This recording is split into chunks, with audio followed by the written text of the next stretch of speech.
Okay then, Eilish, that was really slow to begin with. Were you not itching to go to the front in trademark style, or were you trying to resist the temptation at that stage?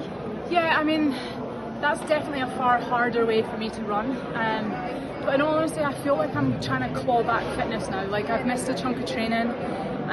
Of course, like for me, being at the front, that's where I'm more comfortable, and I train on my own all the time, so I'm used to that consistent pace. But I mean, I spoke to my mum and Michael, and we just thought it was important that I ran a different way to try and stimulate like a faster pace towards the end, and just do something different. Because as I said, I'm not training right now, I'm racing, so I'm trying to just make the most of these race opportunities. And that was a little bit too slow for me at the start, I'm not going to lie. I definitely felt it would, I assumed it would go a little bit quicker than that, in all honesty. When I saw 75, I was a bit like, uh-oh, this is only going to go one way. But I'm proud of myself. I feel like I actually was at least more involved in that race than I was in the 10k, and that's what I was really disappointed with in the 10. I felt like I wasn't involved really at any stage when it went, whereas today at least I was on the back of them, but at least I still had that hard effort. And I mean, to run 15 whatever it was there and yet run sub 15 the heat, I mean, I know which way I would choose to run. That was far harder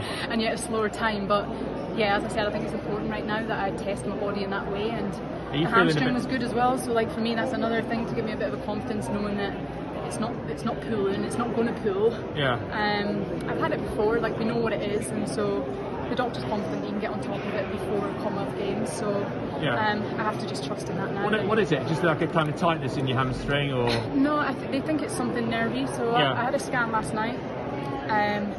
As I said, I've had it before where there's something in my lower back and hip, and it sort of causes. The only way I can describe it is if it's grabbing, it feels like it's going to pull. So I have no. I can't stretch it out. I can't get full stride, if that makes sense. Do you feel it when you're running today, for instance, or not really? Yeah, every step. So I've ran this whole week, so that's why I'm proud of myself for getting myself in the start line. I think, maybe it's stupid, I don't know, but I feel like I needed that to just know that it's not going to pull, it's not going to tear. We know what it is now, so it's just trying to make sure we get on top of it now for Commonwealth Games. And it's not a disaster, this champs, it's just not quite where I was 6 weeks ago, but that's sport. I mean, we all have. I've watched Holly Bleasdale's pole break in the pole vault, and that's out with her control.